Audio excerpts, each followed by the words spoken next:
a right-wing Republican congressman, is under fire from his own party after questioning why terms like white supremacy are controversial.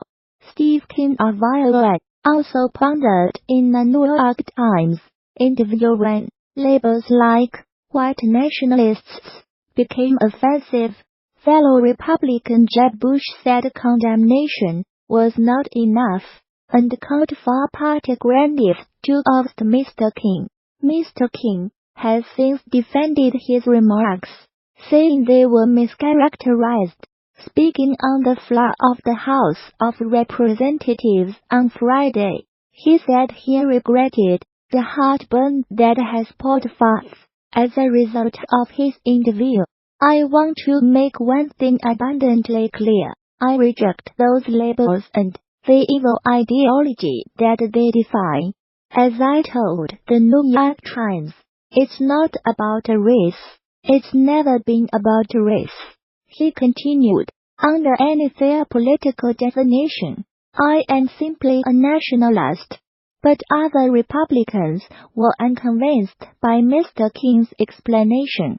Republican leaders must actively support a worthy primary opponent to defeat King, because he will not have the decency to resign.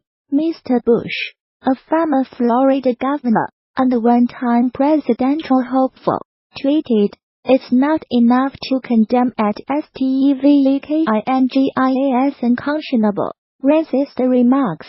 Republican leaders must actively support a worthy primary opponent to defeat King, because he will not have the decency to resign." https://t. James. End of Twitter post by @Jeb Bush. In an opinion piece for The Washington Post, Republican Senator Tim Scott, who is African American, criticized both Mr. King and the party's response. Some in our party wonder why Republicans are constantly accused of racism. It is because of our silence when things like this are said, he wrote. Steve Scalise, the Republican whip in the House of Representatives, told reporters it was offensive to try to legitimize those terms. House Republican Conference Chair Liz Cheney called the language abhorrent and racist. The Republican backlash follows a tepid reaction from National Republican Congressional Committee Chairman Tom Emmer. The Minnesota representative told The Hill, "It is too soon to decide whether Mr. King would have the committee's support in his re-election bid." He later added that he disagreed with Mr. King's statements, as they have been characterized. In his interview with the New York Times, Mr. King was quoted as saying, "White nationalists, white supremacists, Western civilization, how did that language become offensive?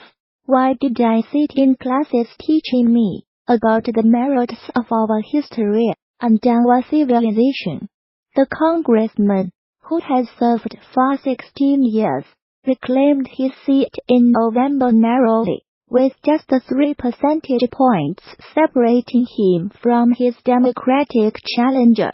This is far from the first time Mr. King has sparked racial controversy. Last year, he saw his victory margin diminish after making headlines for reportedly supporting a Toronto mayoral candidate with neo-Nazi ties.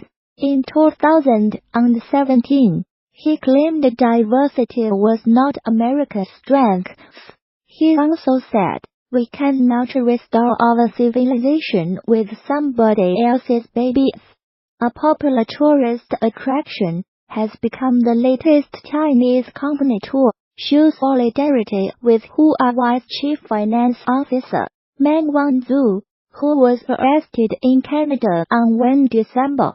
Shannon Mountain Scenic Park in eastern Henan Province said it would waive the $9.40 65 yuan ticket fee for anyone carrying a Huawei phone.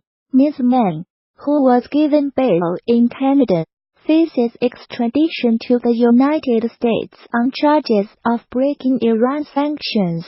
Her case has upped tensions with China.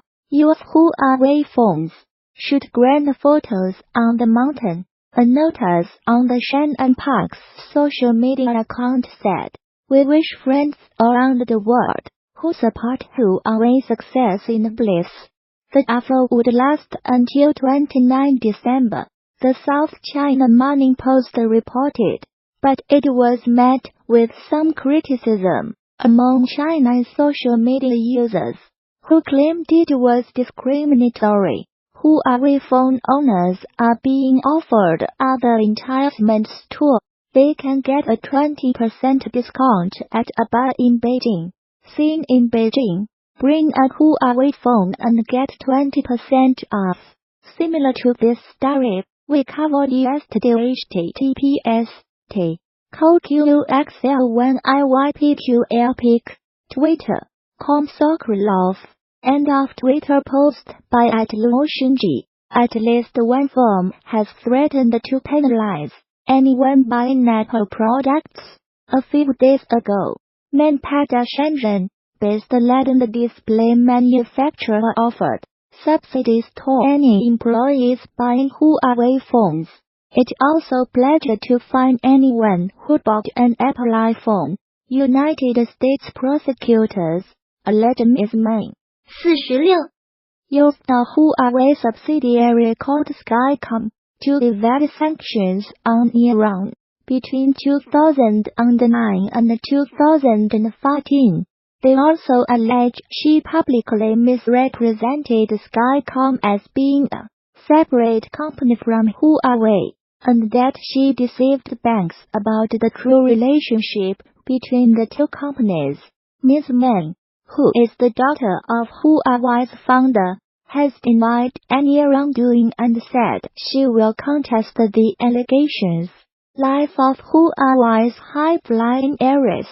The United States has been investigating the Chinese telecoms giant, the world's second-largest smartphone maker, since 2016, believing that it used Skycom to bring the United States manufacturing equipment and millions of dollars in transactions to Iran in violation of sanctions. Ms. May's detention comes amid an increasingly acrimonious trade dispute between Washington and Beijing. China is angry at her detention, saying she has not violated any laws. Beijing has threatened severe consequences unless Canada releases the executive. Since her arrest, 2 Canadians, a former diplomat, and a businessman have been detained in China on suspicion of harming national security. United States President Donald Trump said last week that he might intervene in the United States Justice Department's case against Ms. May if it would serve national security interests or help achieve a trade deal with China.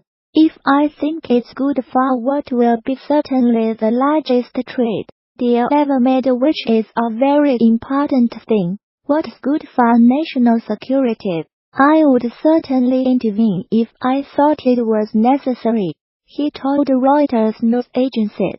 Canada reacted by urging Mr. Trump not to politicize the situation. Our extradition partners should not seek to politicize the extradition process or use it for ends other than the pursuit of justice, Foreign Minister Chrystia Freeland said. The United States military says it has killed 62 fighters from the Islamist group Al-Shabaab in 6 airstrikes in Somalia. 4 airstrikes on Saturday killed 32 militants, and a further 2 on Sunday killed 28, it said in a statement. These were the deadliest air attacks in Somalia since November 2017, when the United States said it had killed 100 militants. Somalia has seen a sharp increase in the number of airstrikes, and casualties since President Donald Trump took office in the United States in January 2017. A tally by the Bureau of Investigative Journalism reveals that at least 400 people have been killed in airstrikes since the beginning of 2017, far more than the previous 10 years combined. The latest strikes bring to at least 30 the number carried out in Somalia so far this year, compared with 35 recorded in 2017. The United States has a huge military base in neighboring Djibouti, from where it launches attacks on the militants. Mr. Trump gave the United States military greater authority in March 2017 to attack militants in Somalia. Traditionally, United States presidents have been wary of intervening in Somalia since 80 Special Forces soldiers died fighting militias in the capital Mogadishu in 1993, a battle dramatized in the film Black Hawk Down. No civilians were killed in the latest airstrikes, which were carried out in coordination with the Somali government, the United States military said. Alongside our Somali and international partners,